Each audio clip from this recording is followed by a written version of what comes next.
Nashville, raising Nashville, raising Nashville, raising Nashville. Welcome to another episode of Raising Nashville. I'm Bucky. Juicebox. Old boy. And this week, you know what? Before we get into the topic of this week's episode, which is a parenting topic, what I want to do is I want to give old boy a little credit. The other night, I was standing with him and we were talking about playhouses. Now, this is something that you're going to encounter in life and your parenthood is whether to or not to build a playhouse, a prefabbed playhouse in your backyard. You know, the ones with the swings and the slide and the, little treehouse type platform thing. Little monkey. Right. Yeah. So I was talking to old boy the other night and he said, man, are you going to grade your yard? Because you don't necessarily have a flat, surface to put this on. And everything says that you're supposed to put them on a flat surface. Right. And I said, no. I'm not worried about it. This thing is so big and heavy that, my yard is not, slanted that much. So I contacted Tackle, had two guys from Tackle come over and build this playhouse. Took them 15 hours over 2 days. They get done. And I walk outside of my house. I've seen it being built. I said, no, it's not going to be that. It's not going to be that bad. They get done and I walk out and this thing is like the Leaning Tower of pizza, right? So old boy was absolutely correct. He said, are you going to grade your yard? Are you going to, make it flat and level? And I said, no, I'm not going to do that. And I was wrong. So I have spent the morning since about 5:45 this morning digging in my yard after paying hundreds of dollars to have these guys build this playhouse. Digging in my yard, I went and bought a 6x6x8 piece of wood, which is probably the heaviest thing I've ever deadlifted in my life, and propped the playhouse up by using two guys to push it all the way up and putting this board underneath it. Dang. And I still probably have quite a bit to go. Really? I So do. It's still not level? Yep. I should have heeded your advice, which I never do. I Because it's not really good. No, I know. Well, as you're giving me credit. Also, what I want to do is I discovered something this morning, and it's something I should have known for a long time. I was driving over here, and I think I have uncovered, which I've heard millions of times in the past, the perfect song, "Addicted to Love" by Robert Palmer. Yes. Okay, there's no pushback on that. I'm a Robert Palmer fan, man. Yeah, I think it is the perfect song. Of any song that's ever been made, I have not found a perfect song, and I think that is it. I think it sums up the 80s. I think every line and push and difference in the song makes it incredible. Yeah. When I was a kid, I was just blinded by the music video because it was extremely sexy. Yeah. I've always been trying to throw a Robert Palmer party where all the dudes dress like Robert Palmer and then all the chicks dress like the Robert Palmer chicks from his videos. Man. But there was only one Robert Palmer.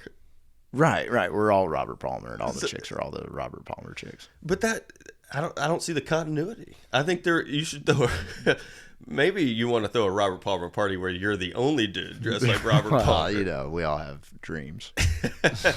Okay, not to get too far off subject. So this week's episode was actually brought to us by a member of our listenership. I want to say this.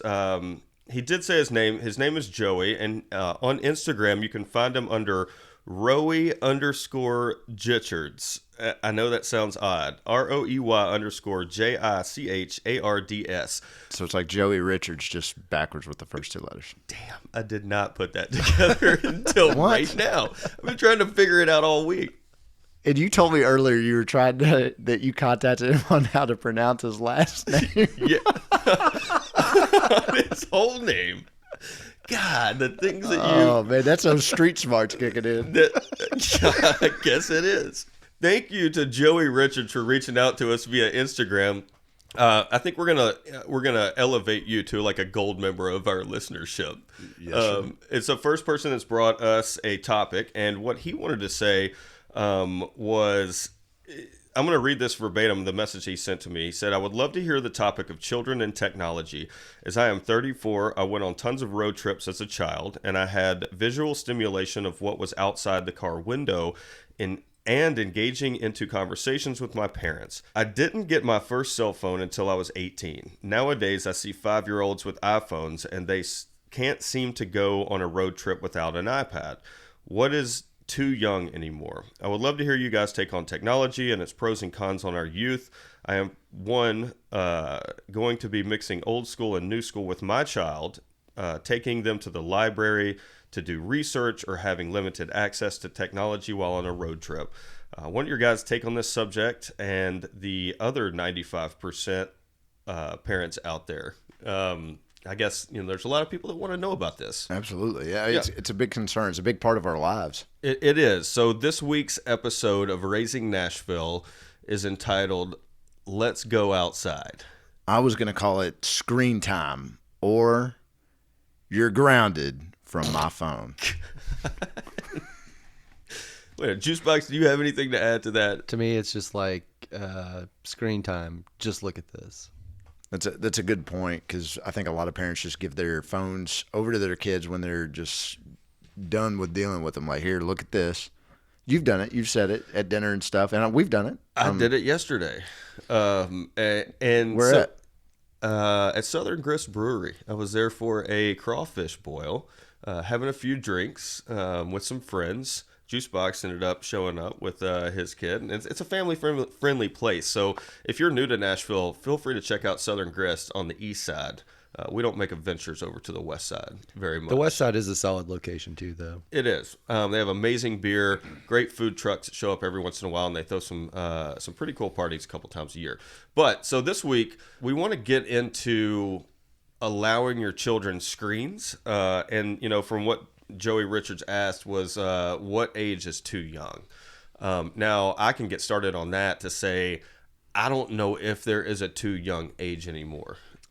Well, let me jump in there, because there's been studies. I'm like, look, Mayo Clinic put out like some research, and there's been like the American Association of Pediatrics put out some information. They are saying anything. Basically, you want to try to limit screen time as much as possible under 18 months. Right. Sure. Because that's a key development part. And they also go on to say, like, that's not necessarily talking about, like, FaceTiming. They don't consider FaceTiming with, like, the grandparents or other people as bad. It's more of just, like, watching these mindless. I don't know. Yeah, I guess mindless just videos, or just some type of entertainment that's just like visually stimulating but not really engaging. And because they do consider like some learning things okay, but they want it limited, like Sesame Street and things like that. Things actually are educational, I think are okay, but even those, they want it limited to certain time, an hour max. Yeah, that's one thing that I saw come up in several of these articles was 1 hour, or several of these studies was try to limit to 1 hour. All right, so for the exercise of this podcast, my youngest started at 18 months, and we've been going till now. That's a year and a half. I mean, he's about to turn 2. I'd say over the last 6 months, we have been increasing screen time in certain situations. Sure. So if we're going to start this podcast with what is too young, we probably started 6 months ago. So I'm glad that you read that article and we're outside that window. You should limit screen time when you're little, but at the same time, why do your kids get into screens? And is that on the parents' part, and is it selfish of the parents? Because I know specifically for me, when we go out to a restaurant and we just have the little one that night, right?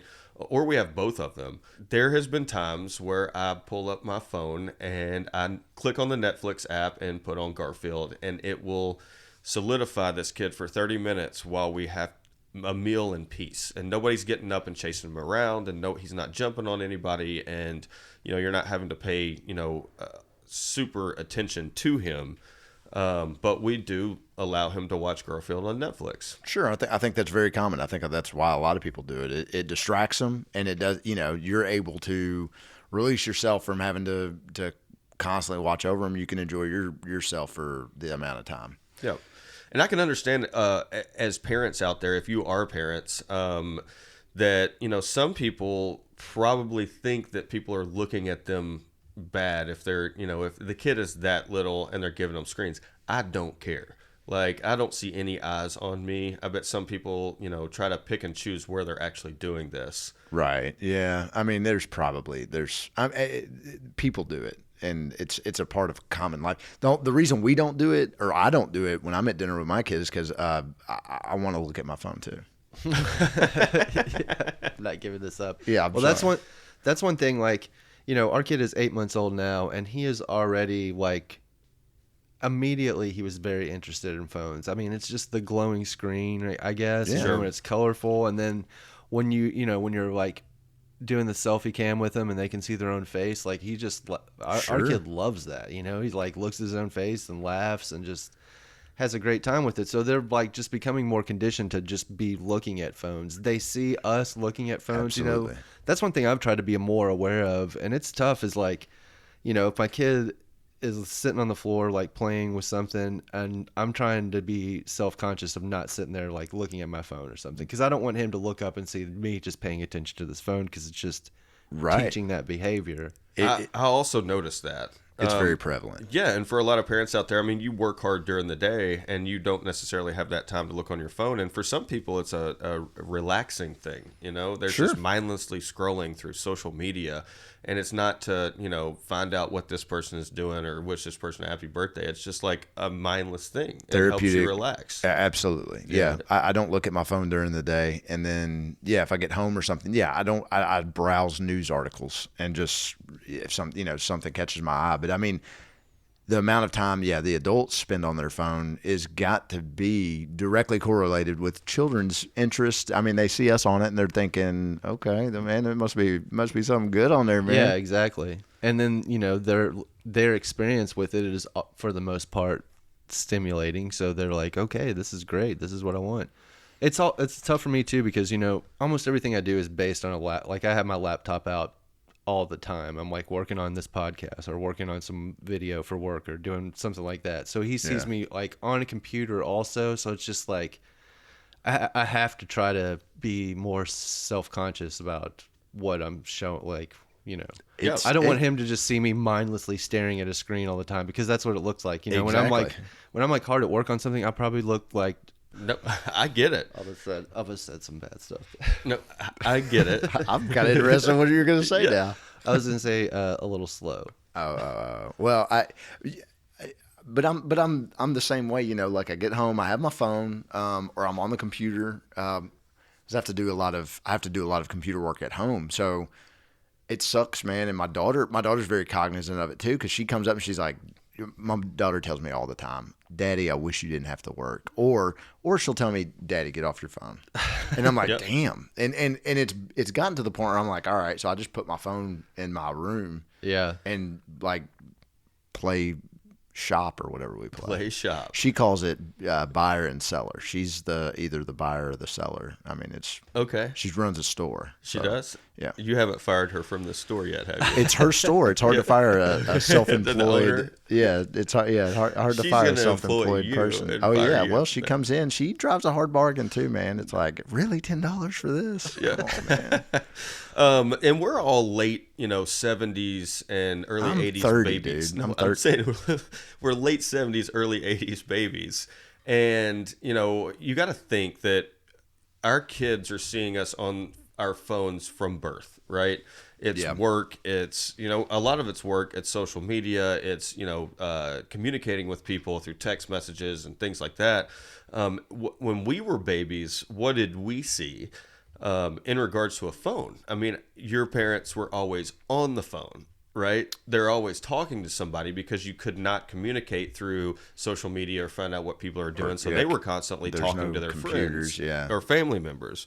And that kind of, I vividly remember, watching TV or playing something, and my mom is on the phone from when she gets home to, when it's time for dinner, and she's just catching up with people. Oh, sure. Yeah, absolutely. How long was the cord too? Do you have like a super long cord? Yeah. The cord could go through like 3 rooms. Yeah, exactly. Yeah. It's wild. It's one of those things where you just walk by and you can pick it up and just smack somebody with it. Yeah. I mean, it turns into like it's a rope cord. And that was way before, I mean, not way before, but, cordless phones were a big deal that we lived through. And you could only take that cordless phone through like 3 rooms, and that's as far. You might as well have had the cord. But that's what we saw. And then, in regards to like screen time, so, we've kind of covered phones. So in regards to what they have readily available to them today as opposed to what we had, we again grew up in the time of Atari into Nintendo, and that was like the only option we had other than TV. And a lot of people did not have cable TV, man. We had like 7 channels. Well, even cable TV, like TV is just so vastly different now. I mean, everything is on demand, like get it when you want. When we were kids, it's like you had to wait a whole week to watch the Dukes of Hazzard or whatever your show was. Right. Was that your show? It was one of them. So, I mean, when I was a kid, the shows were more cartoonish, and like, you're right though. You had to get up at a certain time to watch. So what was your show then? Captain Planet, dude.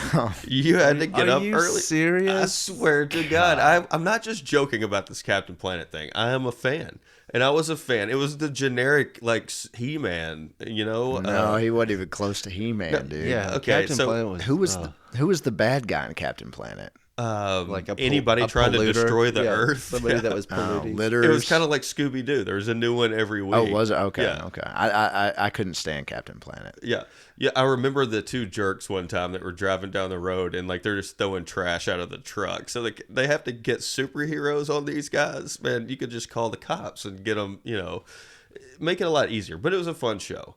I did like Captain Planet. I mean, as I got older, it turned into Saved by the Bell and that Saturday morning lineup that was, to me, one of the things that I waited for every week. Now, my kid wants to watch Garfield, and if he wants to watch it now, it's got to be now. And he's about to turn 2, and I can just put it on anything. I can put it on our iPad. I can put it on my phone. I can put it on the TV. Garfield is always available to us in our family. It's insane how much different it is. Because, I can remember being a kid, and when we got a VCR, and it was like a big deal, and we had like 3 movies. I don't even remember what they were, but, they were just watched over and over again. Oh, yeah. And then when you got the VCR with a recording function, and if you were lucky enough to have like HBO or anything really, you could record TV, and you could keep them on those VHSs. Yeah. Dang. Do you remember that? Because I've had, I remember vividly, like you say, I was a big wrestling, I still am a wrestling fan, but I was a big wrestling fan growing up, and my parents would always spring for the pay-per-views. So I would record those on VCR tapes and, or video tape. Is it videotape? Videotape.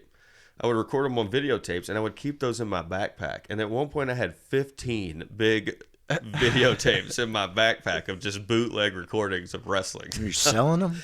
No, I would take them to a friend's house if I was spending the night. Say, which one do you want to watch? Oh, that's right. I forgot. So you carried these with you all the time? A lot. And I tried to convince my friends to get into wrestling matches. I'd have been selling those things at Wharton.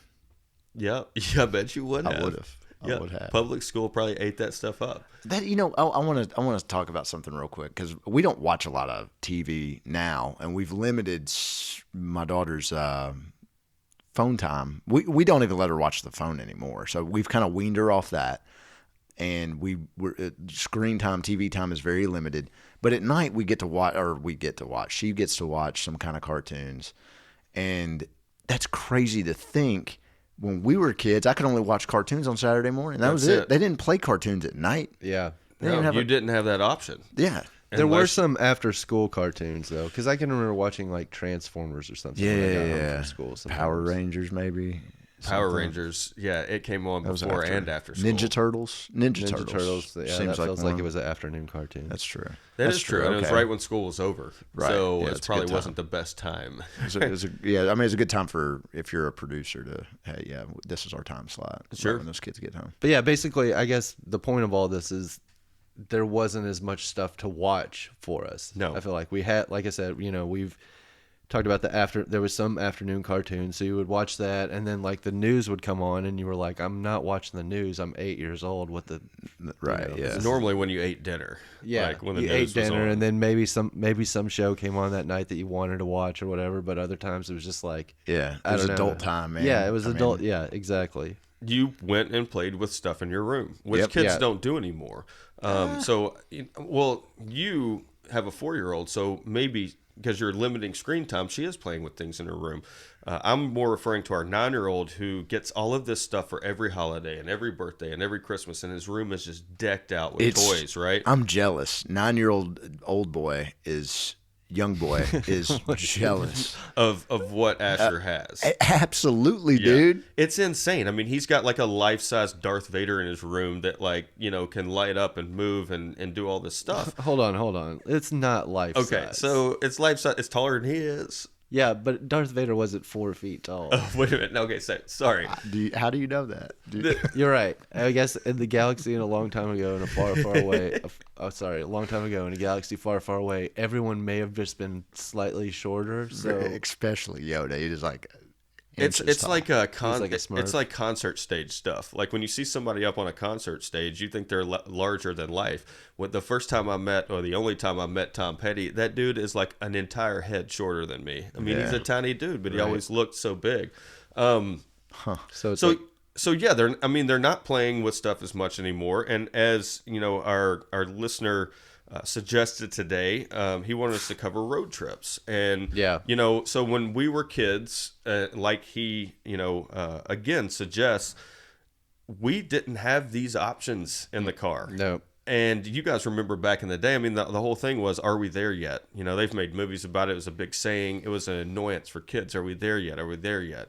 Now, I get to destinations and I cannot get my kid out of the car because he is glued to whatever game or movie he's watching. Yeah. Dang. Isn't that crazy? I mean, when we did like family vacations or road trips as a kid, we always had like coloring books or some kind of activity book in the back seat, and that's what you looked out the window, or you played with your activity book, or you played I Spy type games or whatever. There was no screen. It was just like you were just gonna sit in the back and drive your parents crazy. It was just part of what it was. Yeah, and I Spy was huge. Fight with your brother, man. That's what we would do.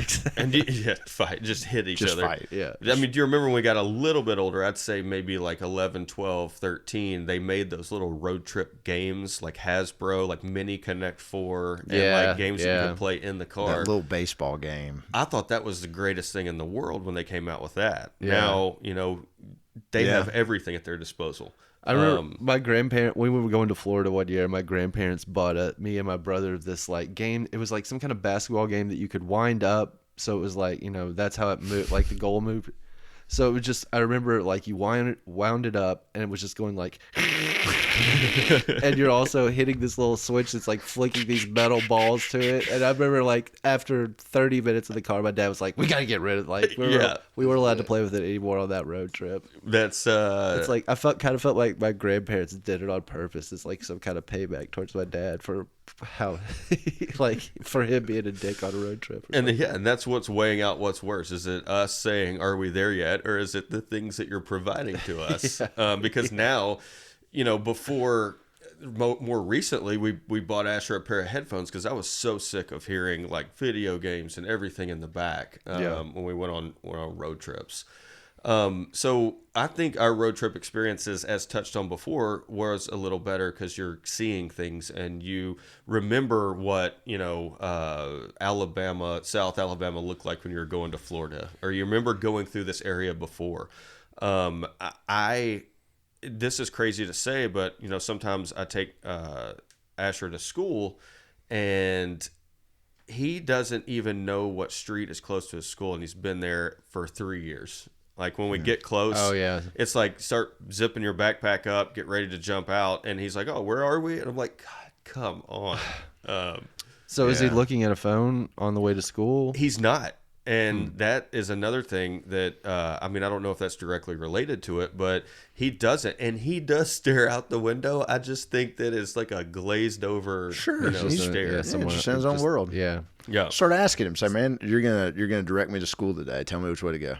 I should do. You're right. I should do that. Yeah, I do. This is the second time I've said you're right today. Get used to it. Well, one thing that I was, some of the effects that they are saying come from too much screen time is like a shorter attention span.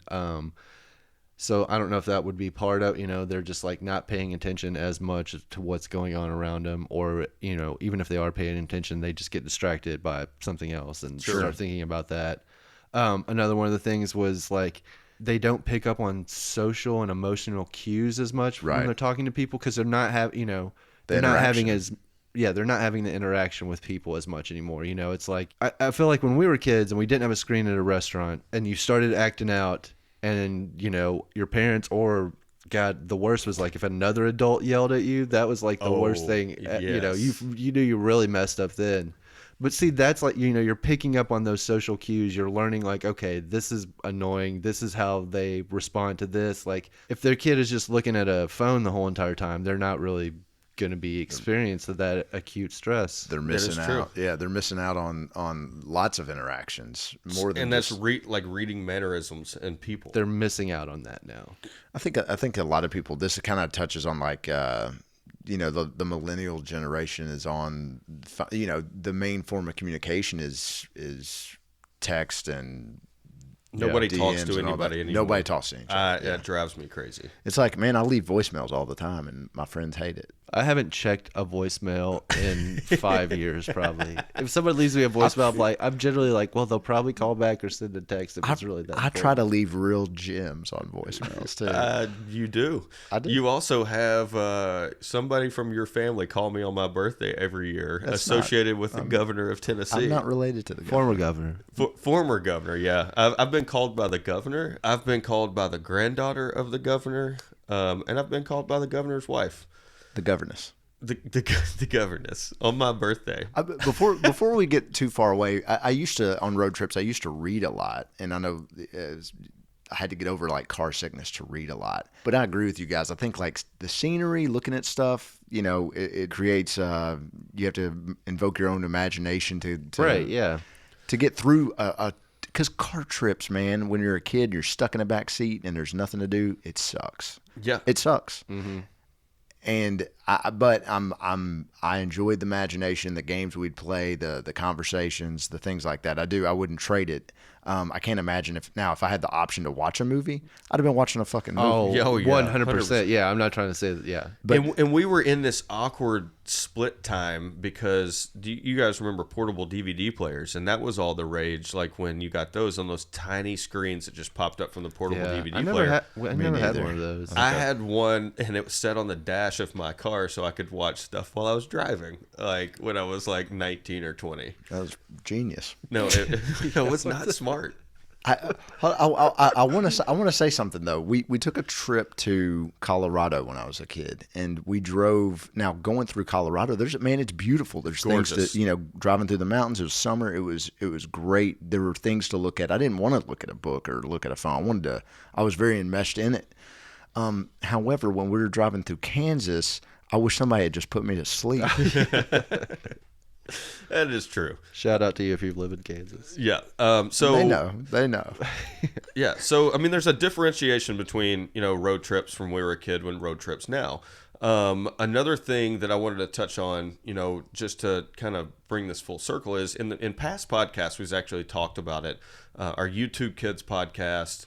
I think the things that we could do, sheltering podcast. We've kind of touched on this, and we're doing an entire episode on it.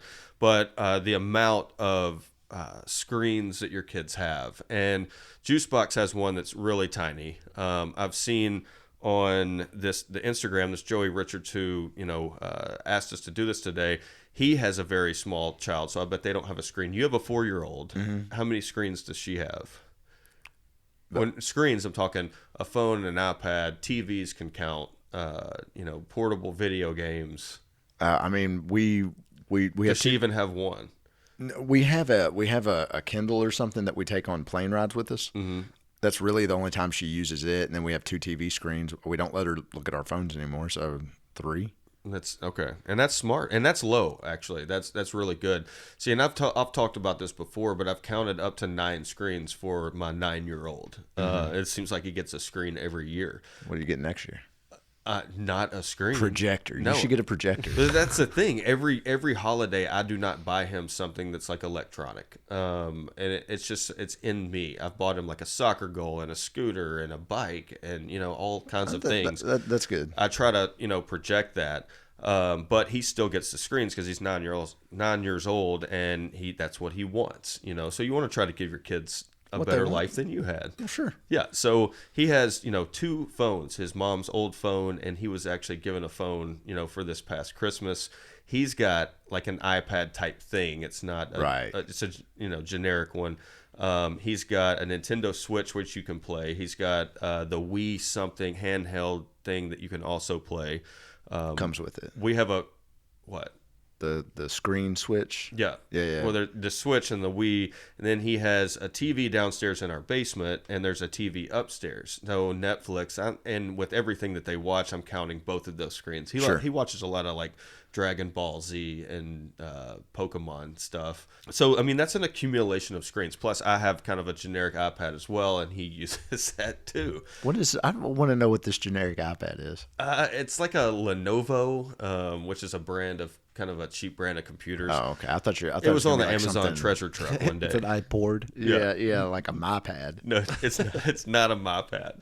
So the amount of screens, and then to go even further here, and this is kind of another thing that I really wanted to touch on, was now the grounding. When we were kids, we got grounded or spanked in my personal situation. And shout out to our first podcast. Go back and listen to it. It's kind of funny. I was grounded later on in life. Well, I think they went back and forth between spanking and grounding. But when you were grounded, what did you do? I mean, I had to sit basically on my bed. I couldn't play with anything in my room. Like I was grounded from all of that, grounded from TV. Sometimes I had to come in the door, eat dinner, and go straight to bed. Yeah. And that was a big grounding. Now we're grounding kids from screens. And that's a big deal. That's their toys. Yeah. It is. But there's so many more things that he has access to in his room that I had no chance of getting when I was a kid. Oh, dude. And he doesn't play with it even when he's grounded. Is awesome, man. He's got Star Wars Legos everywhere. He's got a life-size Darth Vader. Does he have... It's not life-size. Does he have a Lego Death Star? He does not have a Lego Death Star. He's got a lot of Legos. And he's got an incredible book selection. And my favorite thing in his room is this like $40 hard shell poster that I bought him of Avengers Infinity War with all of the superheroes on it. And he loves that thing. And then I just bought him, I actually just bought him a nightlight because his nightlight broke. And I got on Amazon and found the Star Wars nightlights. Change colors. You can switch it from R2-D2 to the Death Star to the Millennium Falcon. It's like 3D glass. Wow. I give him, we give him a really, let me pivot for a second, because one thing you said was like you buy Asher a lot of Legos, and we don't. He gets the grandparents. Okay, that's not what I'm jumping into. But my old boss, they would buy their kid a bunch of Legos, and then he would, instead of like following the directions and like putting it together based on that, he would like go online and look up a video of somebody else putting it together and do it based on that. Like that, to see, that's just like an example of like, wow, you're not able, you're teaching yourself to, you're not allowing yourself to learn how to follow instructions. Yeah. You're just watching somebody else do it, which I watch a lot of tutorials myself of people doing stuff to learn how to do stuff. So sure. It's a valuable thing to have. But at the same time, I could definitely read some instructions that came with like a piece of furniture that I bought and put it together. I don't know if is that going to be phased out? Is everybody just going to be watching a video of how to do stuff? Is reading going to go away? I don't know. I think it kind of that's interesting. I think maybe it goes back to how people learn. Some people can learn from hearing things. Some people have to look and watch something being done. Some people can read it. Some people have to actually physically do it. Maybe it's maybe they choose it because they're like, man, I'm not getting this. Well, I'm glad that visual learning. They need the visual. Yeah, and I'm glad that you brought that up because Asher is avid in following the instructions. Really, and he does it to a T. I'm kind of glad he doesn't know about these videos because he would be, he's more into watching videos of people playing video games, which I think is the weirdest thing in the world. Yeah, I don't totally get that either. But I mean, God, it's wildly popular. I don't know, man. You watch other people play sports. That's not a sport. No, I mean, you watch other people play things. That's true, but so what's the difference? Because you're watching a screen for somebody playing on another screen, so it kind of gives that mirror. No. It's just it just reminds me of like. Wait, do you watch people play video games? Because you're defending it pretty hard. No, but I mean, you're watching somebody play a game. Okay. Either or. So I mean, you don't have to call it sports, but I mean, if somebody's playing a game, I guess call it chess, call it basketball, call it Fortnite. See, to me, it just reminds me of when you were playing video games as a kid and it wasn't your turn and you just had to sit there and watch somebody else play. That was the worst. Yeah, it was terrible. So I don't want to watch it. I would. You're just secretly hoping for them to die so you can play again. My brother, I hope he doesn't listen to this episode because he used to have his buddies over. He'd have his little friends over, and man, they would just watch him play. And I'd be like, dude, share. And his friends, to his defense, would be like, no, it's okay. We'll just watch Nick. He's good. He's good. Yeah. So ultimately, what today's episode means is, if you're a parent out there, it's your decision on when you allow these screens to happen. It's your decision on how many screens you allow to happen. It's your decision on letting your children see you on your phone. So it's not, I don't blame the kids for any of this. No, you definitely can't blame the kids. And I will say it's everybody's own decision, but there have been some studies and some guidelines laid down. Like I said it earlier before, you want to try to avoid as much screen time as possible before 18 months.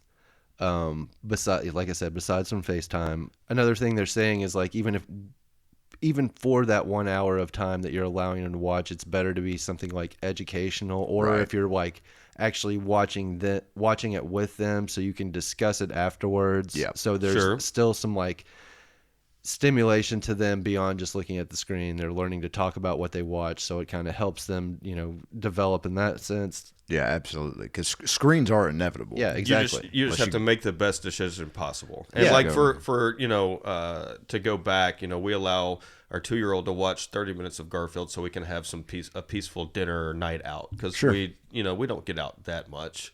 And when they're in the house, they're just running around and yelling.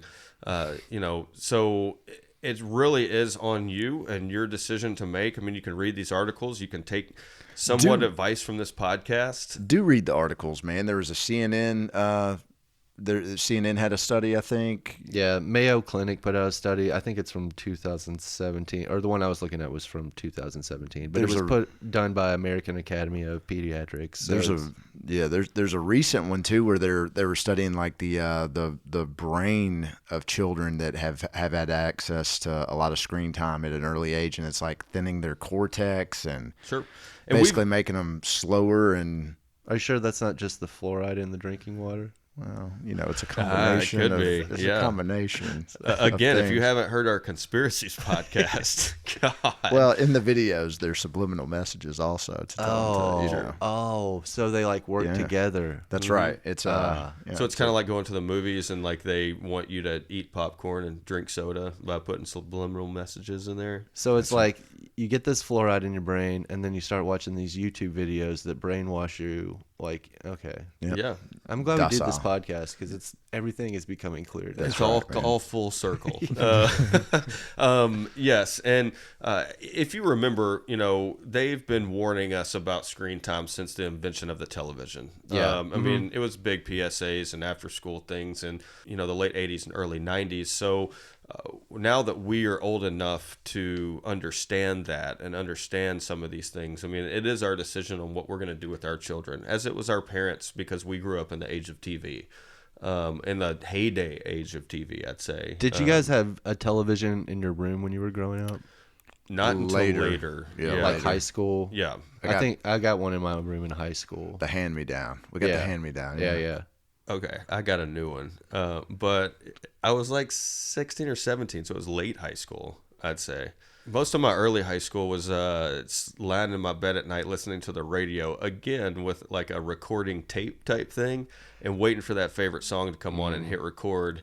And I think I told you the other night, it was always this PM Dawn song. I know the PM Dawn song you're talking about. I can't remember the title of it. I definitely can't sing it. But it was this popular PM Dawn song, and it was a jam. Till the end of time. No, I don't think that was...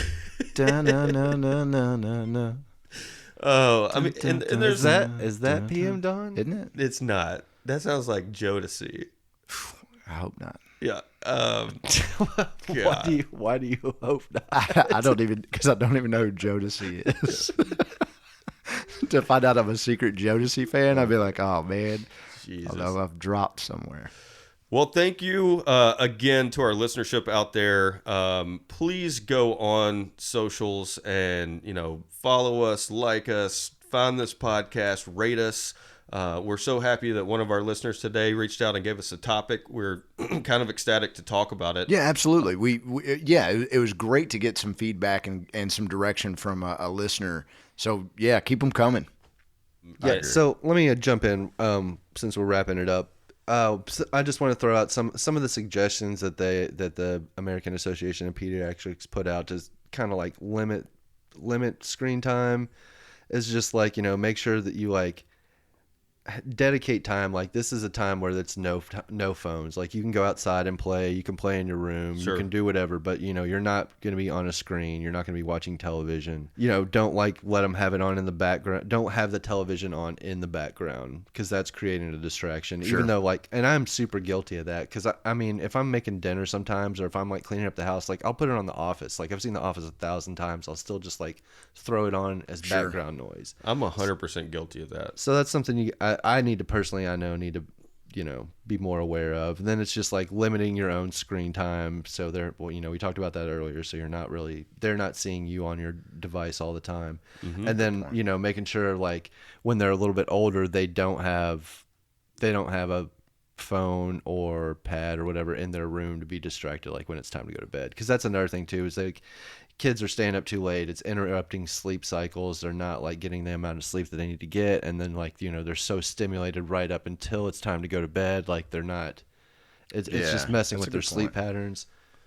So that, I guess my whole point here is like, it's inevitable. Kids are going to look at screens. Just be mindful of what they're watching and also try to limit that time as much as possible.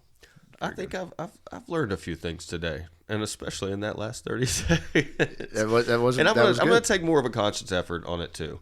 What I wanted to tell old boy before we head out the door today is my title for today's podcast was "Let's Go Outside." It also happens to be my third favorite String Cheese song. They have a song called "Let's Go Outside." They do. It says, "Let's go outside our minds and play," and that is as the we chorus. Wait for the snow to fall. Waiting on the snow to fall. And you never know. All right. Well, good deal, man. I think soon we'll be covering when is a good time for your kid to get a phone, because I think Asher's getting there. He's already got 2 phones. Well, he's got his mom's old phone that he plays video games on. He has an emergency phone where we only let him carry it on the weekends when he's like at somebody's house or something. I got you. It's got like preloaded minutes in it. I thought you were about to say, when is a good time to introduce your kid to String Cheeses? He couldn't be old enough. We hope you guys enjoyed listening. If you don't have children, have one. Catch up. Yeah. We want you to know what we go through. Yeah. The fear.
Right back